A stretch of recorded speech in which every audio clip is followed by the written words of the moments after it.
Alright, hey everybody, welcome back to my channel. We have a couple cool new things to work on, and Snapper got himself a new toy. And let's get into that.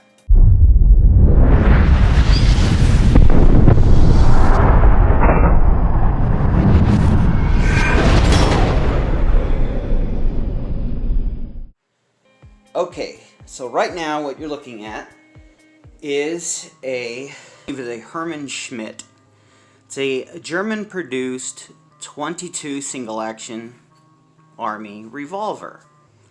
And what's interesting about it is identical to a Rough Rider, a Heritage Rough Rider. I'm actually really wondering if when this company went out of business or stopped making this revolver, they sold it to Heritage, the rights and the dies and everything for the Heritage, because I mean this is very, very close to the exact same gun. I tried putting the cylinder in mine and it didn't fit, but it's so close that a little bit of fitting would make it fit perfectly. And what's interesting about it is it doesn't have the dreaded safety on the side that the Heritage have. And it looks like it had a dovetail style front sight as well. And if you look, it has the same sight down it as the Heritage does. But it's cut for a dovetail sight as well. So what we're doing with this is, if you look, there's a massive hole right there at the top. And what would be there normally is the firing pin. It's a little spring-loaded firing pin on the Heritage, and you can see the part of the actual firing pin portion.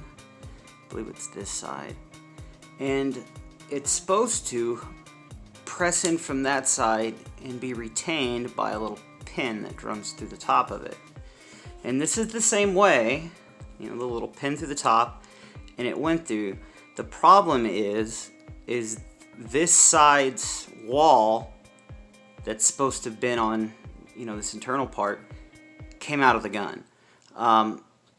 What I was told was this was Ethan's gun as a kid, and he would just tape a little finishing nail there, and that's probably what ended up breaking it all out. And I have a very interesting fix for this, because this has got either an aluminum or zinc or some kind of aluminum zinkish alloy out of the frame.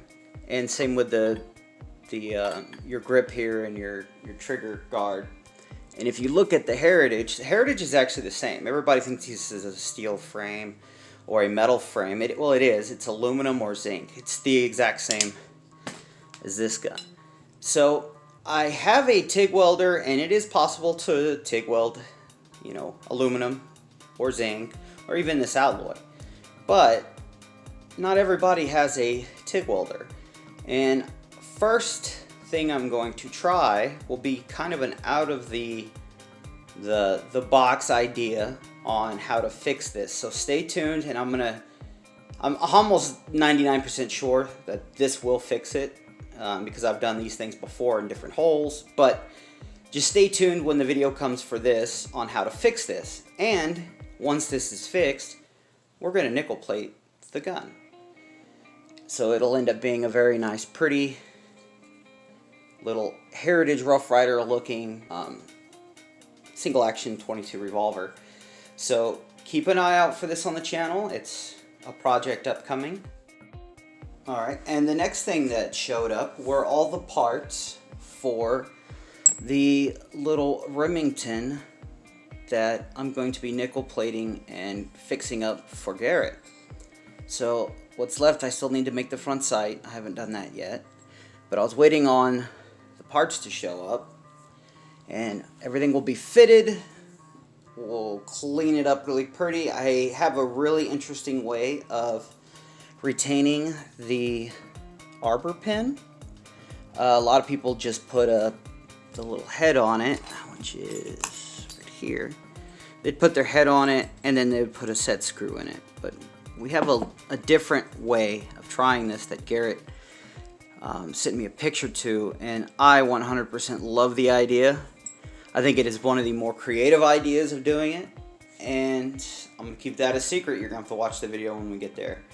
But this is probably going to be the next thing you're going to see a lot of on the channel, will be this Remington, getting this thing set up and getting it ready to go.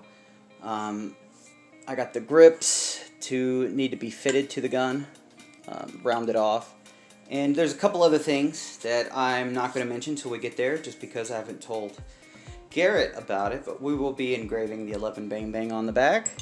And a lot of it's not going to be to do with this gun. I just have a small surprise for him. So stay tuned for this, and you'll be seeing this upcoming in the channel quite often. I believe there is a conversion cylinder that Garrett's going to be getting as well, so we can load it with 45 Colt. So stay tuned for that one in upcoming videos. Alright, so this is the newest member of the family here at the Wild Snapper. I've never owned a Walker, and Garrett picked this Walker up for me at their latest gun auction they went to. So yeah, he got an amazing deal on it. It is a Armi San Marcos, fairly early one, and from the 80s, very early 80s, I believe. And what's neat is it has its box, its original box, and a lot of paperwork that came with it. Just the interesting stuff that was still in the box over all these years. You know, like for care and whatnot. And what's this? Oh, it's from EMF. And yeah, pretty interesting that that was all still with this gun. And its original box, which was just very, very cool to find. And I really want to show my gratitude to the 11 Bang Bang boys, because I was going to do all this stuff, and I normally don't talk about business, but I was going to do all this work for them for free because they've helped me and my channel out a lot. And even though many times I said there's no need, they still picked this up for me. And that shows you what kind of people they are. I'm very, very fortunate to be able to call them friends now. Especially when it was not necessary. And I absolutely love this thing. It is quite a gun. You know, everybody knows I have an original Colt first model Dragoon. And let's compare it a little bit for fun. Okay. Alright guys, so here they are. There's my first model Colt Dragoon. It's an original Colt made in 1849. And here's that ASM Walker, Armi San Marcos Walker.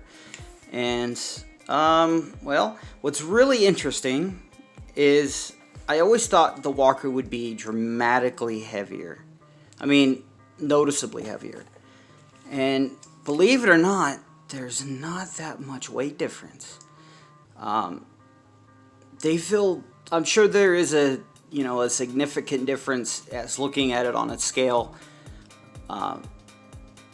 But holding them in my hands, there really is not that much difference between the two in weight.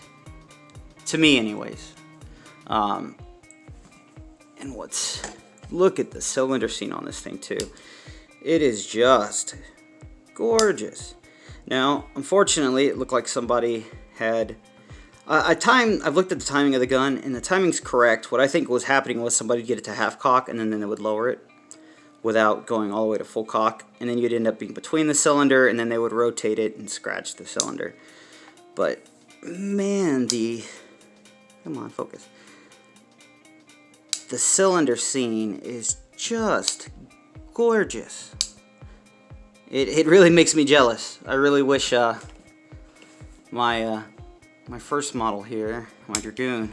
Now the nipples are out of this thing, but I really wish you could see the serial number on the side. But the serial number would actually be right here in between these two markings. Even on the original Walker, that's what it would be.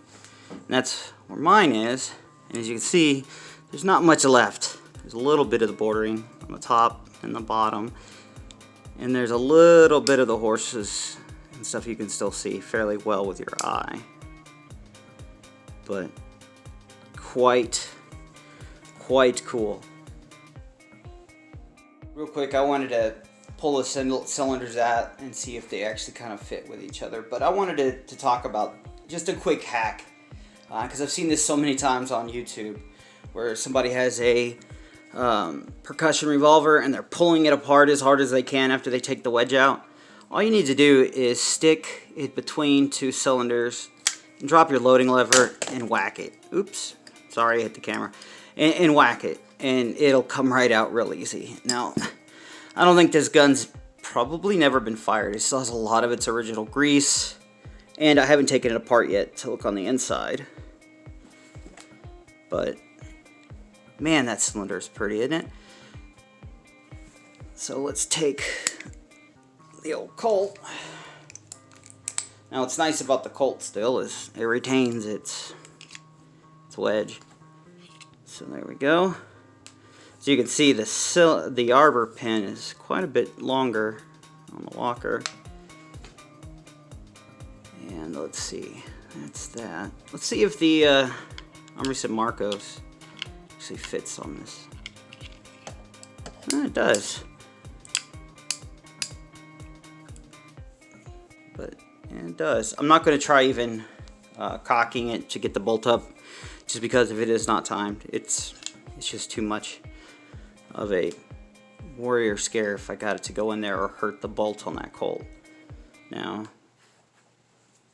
I'm guessing 100% in reverse that, yeah, the original Colt would fit on there. Now, I don't mind trying to cock this.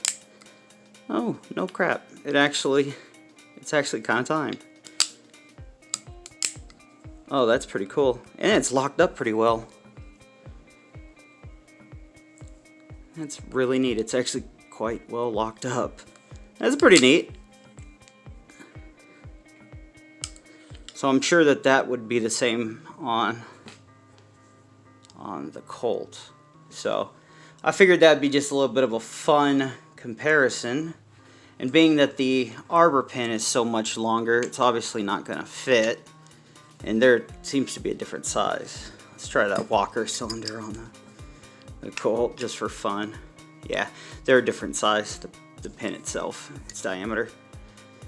But pretty cool though. It's pretty neat.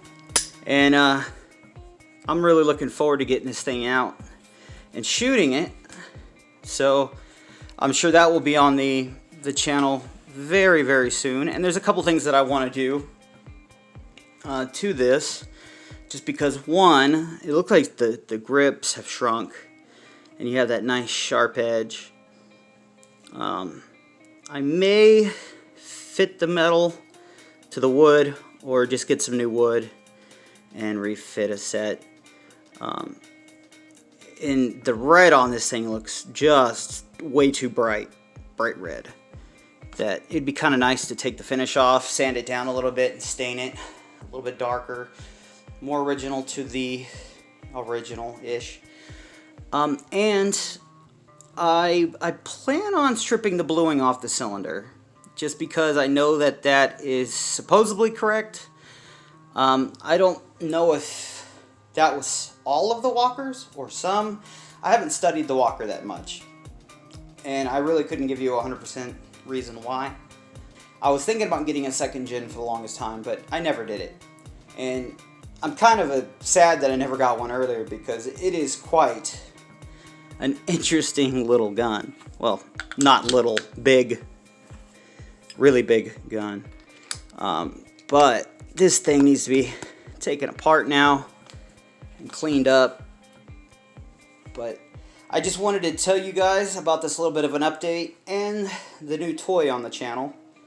So expect seeing a lot more of that Remington coming, and that little 22, and we're also still continuing on the Griswold and Gunnison. It is almost done. All I have to do left is make a front side post for it. That's it. it's pretty much done. And very soon, I have not made the grips into a single piece grip yet. I still have the two sides because I plan on sending the grips out to a lot of different YouTubers. There are several YouTubers that I asked wanted to be a part of this, and they said sure, they would love to. So I'll be sending the grip, one of the grips, around to a lot of different YouTubers to have them sign the inside of the grip. So when we put the grip back together, and I'm going to be using a round dowel rod, a smaller one, because A, it doesn't need the strength, and B, it will make it so a lot of the signatures will still be able to be seen. And that way it's kind of my showing of appreciation to the YouTube community, putting that on an original, Griswold and Gunnison, a gun that I'm sure will either be in a private collection forever or go into a museum one day. So, and, oh, I almost forgot. Garrett also sent me some of the Aragon Richmond Laboratory bullets he molded. I figured that would be the most appropriate projectile for when we shoot the Griswold and Gunnison. So, thanks again, Garrett. And that's pretty much it, guys. Thanks for stopping by on this update, and I hope to see you guys in the comments. And please like, share, and subscribe,